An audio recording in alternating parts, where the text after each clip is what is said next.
Good morning, students. Today we are going to start a new chapter, that is chapter 15, computer, where basically we have to discuss about the input devices and output devices.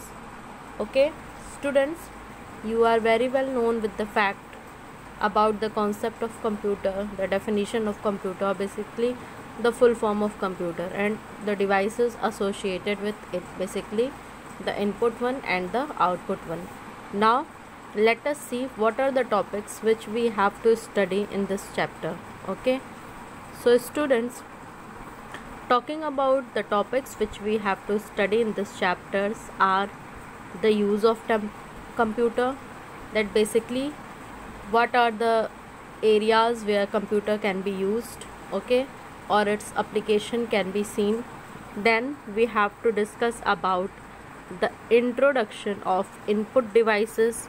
So here basically we will discuss about what are input devices, that may be keyboard, that may be mouse, that may be scanner, okay, and basically we have to get an idea of all of them, that what they basically are. That if talking about the keyboard, then it is the most common input device which is used for almost all kind of computers. Or if we are talking about mouse, or if we are talking about a scanner, then introduction of all of them. Then we have to discuss about the introduction of mouse and its use. Okay, so basically the input devices are further subcategorized and we have to discuss each of them, that what is the use of mouse. Now we have to discuss about introduction of keyboard and its use. Okay, so as we have so far seen that input devices are like keyboard, like mouse, like scanner, so we have to discuss about the keyboard. Okay, that is full idea about keyboard, how many buttons are there, how many patterns are there, what are the applications of the alphabets or the numerals there. So this is about the introduction of keyboard and its use, and at last we will discuss about the introduction of output devices. Okay, so students, this is about the basic idea, that what are the topics which we have to discuss. Now let's begin with the very beginning. Okay, students, in your earlier classes also you have studied many things about the computer. Okay, basically you have understood its full form, that what is computer, that is commonly operating machine, and so on. Then you have studied about basically the history of computers, that what are microcomputer, what are macrocomputer, and so more, and who invented computer. Now you have to go in detail, that is our very first topic will be the parts of a computer. Okay, so for this, students, just remember a condition, that when you will see a lab, computer lab, basically earlier also you have went to the computer lab, this time it is not possible because classes are online. So you can imagine your computer lab.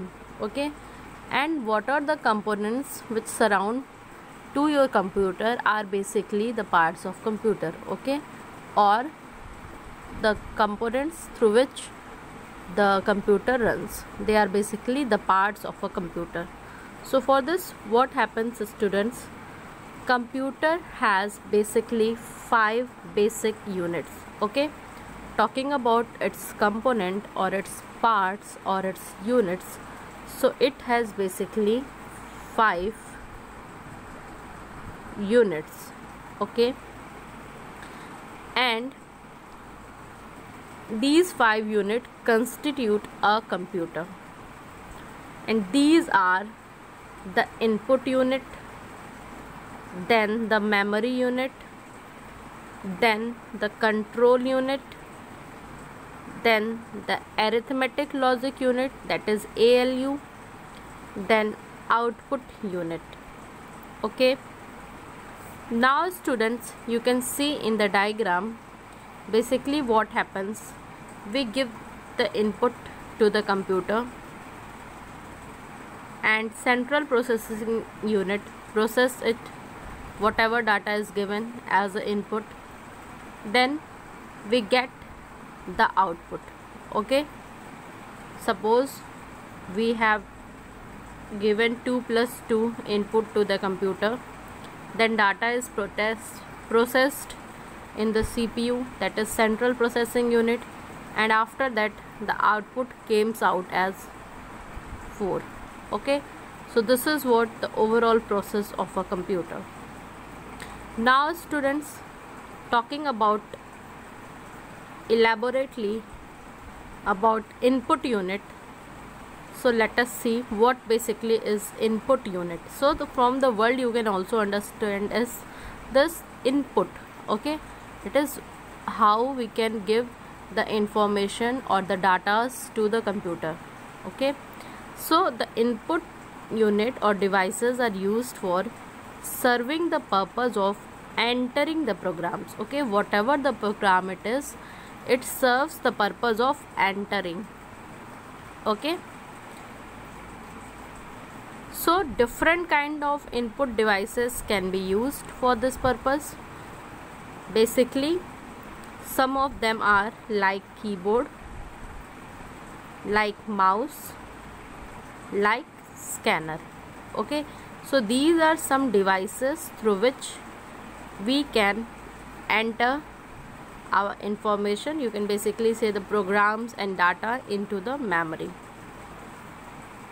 Now students, let's see the very first, that is keyboard. So talking about keyboard, the keyboard is the most common input device. Okay, basically in your computer lab you will see that at every cabin, okay, or not even in cabin, along with every computer there will be a keyboard.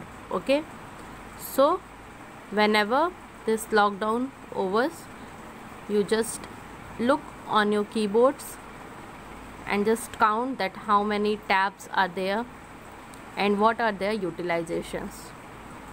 Okay, students, for all kind of computer, mainframe, mini and micro, the layout of key was borrowed from the type. So the layout was basically of this type. Okay, whether it is mini computer, whether it is micro computer. Now students, there basically a number of new keys added, and if talking about the permanency, then there is about 101 to 108 keys in keyboard. Okay, you have to remember this data, 101 to 108 keys are there. Now talking about mouse, so students, you have seen mouse also. So mouse was invented by Douglas C. Engelbart. Okay, Douglas C. Engelbart in the year 1977. He was a scientist in Stanford laboratory. So what basically is, a ball underneath rolls as the mouse moves across the mouse pad. So basically you have seen there is given a mouse pad. Okay, and here any size of mouse, any category of mouse can be seen. So this is the above location of the sound. Beneath or underneath the mouse, basically there is a circle, or you can say a circular mass is there. Whenever we rotate the mouse from up or down direction, then this ball moves across the mouse pad. Okay, the cursor on the screen follow the motion of the mouse.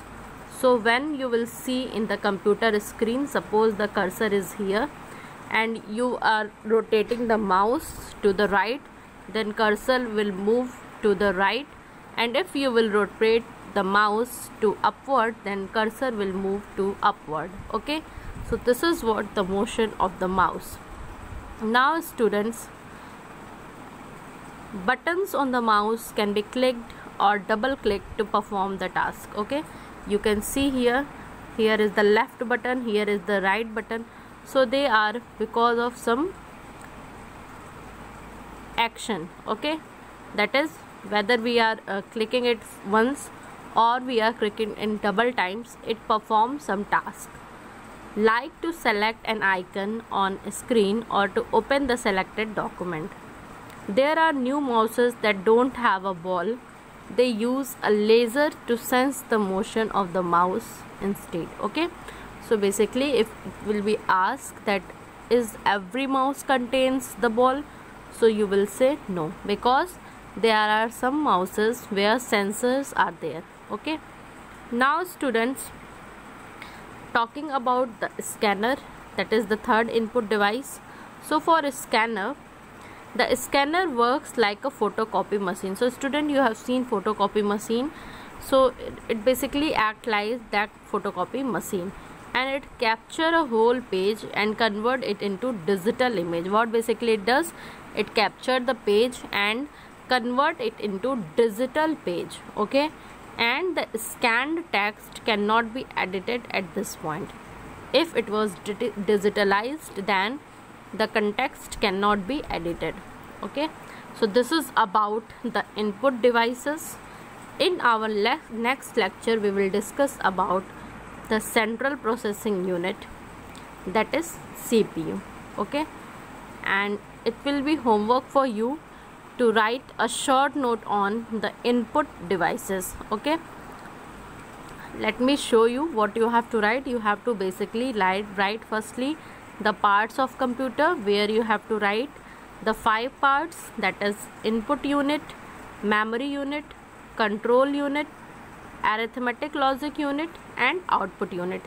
Then you have to draw this diagram, and after this you have to write input devices. Okay, heading will be input devices, then you have to define it. After this you have to write sum of input devices or examples of input devices, where you have to give the very first, that is keyboard, then the very second, that is mouse, and then the third, that is scanner.